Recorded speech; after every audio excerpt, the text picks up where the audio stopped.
रे छौड़ा निचुआ लागल हो ताला रे। सुत गेल गावा वाला गे हो तो नया बहाला गे जल्दी से घर ले चले गे छौड़ी तोर बउआ जे घोटाला गे। अरे सीढ़ी से कोठा पर चढ़े रे छौड़ा गेटवा में लागल हो ताला रे।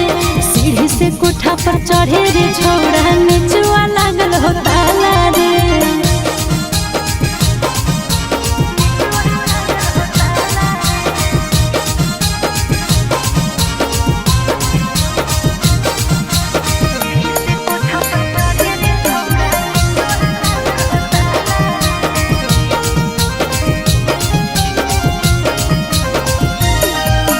सुतल हो मैया की जागल हो छौड़ी चुमा लियल मन पागल हो छौड़ी। सुन आगे से छौड़ा ने पीछे से आवे बोल बोल के रे ने सबके जाना रे।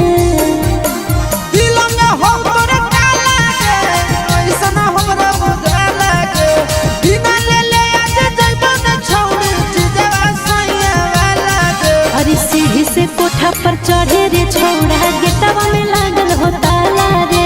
सीढ़ी से कोठा पर चढ़े रे छौड़ा निचुआ लागल हो ताला रे।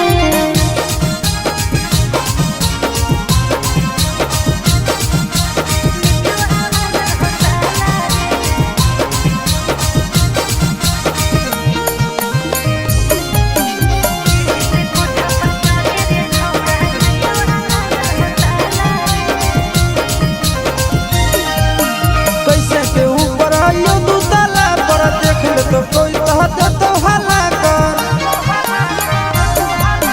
किस लिए के होता रिक्स ले ले छौड़ा ले ले ही नथिया जे गिफ्ट दे ले छौड़ा।